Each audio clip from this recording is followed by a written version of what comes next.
बांग्लादेश में एक हिंदू को पहले मारा जाता है, उसके बाद उसको जलाया जाता है और बहुत खुश हो रहे हैं लोग आसपास उसके कि बहुत बड़ा काम कर दिया इन लोगों ने।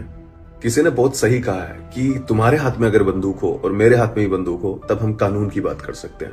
तुम्हारे हाथ में अगर चाकू हो और मेरे हाथ में भी चाकू हो तब हम नियमों की बात कर सकते हैं। अगर हम दोनों निहत्ते हैं तब हम विवेक और तर्क की बात कर सकते हैं। लेकिन जब तुम्हारे हाथ में बंदूक हो मैं निहत्ता हूं तो तुम्हारे हाथ में सिर्फ एक बंदूक नहीं, मेरा जीवन है।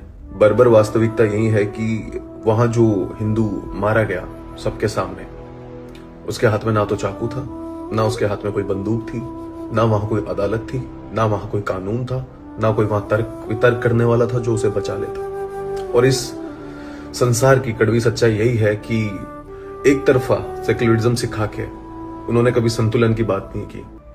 वो लोग हिंदुओं को मारते हैं, हमारी एम्बेसी पे अटैक करते हैं, हमारे देश के खिलाफ ना जाने क्या क्या करते हैं, नॉर्थ ईस्ट हमारे 7 सिस्टर्स को अलग करने की बात करते हैं, ग्रेटर बांग्लादेश बनाने की बात करते हैं। आए दिन कुछ ना कुछ वो हिंदुओं के खिलाफ करते ही रहते हैं। इतनी नफरत उनके अंदर भरी हुई है, उसके बाद भी हम लोग उनके साथ ट्रेड करते हैं। कानून, नियम और नैतिकता तभी मूल्य रखते हैं जब दोनों पक्ष समान हो। लेकिन आप देख रहे हो दोनों पक्षों में एक के साथ क्या हो रहा है और एक क्या कर रहा है।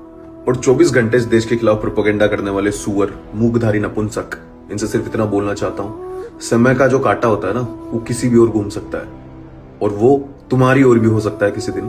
और मैं चाहता हूं कि उस दिन तुम इस चीज को समझ पाओ, तब तुम्हें ये चीज, तुम्हारी आंखें, जो छिद्र तुम्हारे बंद हो चुके हैं, सारे खुले और तुम उस आवाज को सुनो, उन चीखों को सुनो जो उस इंसान में बीती है, जिसके ऊपर तुम नहीं बोलना चाहते लेकिन बोलना पड़ेगा एक दिन। किसी और के लिए ना सही, बट खुद के लिए तो सही।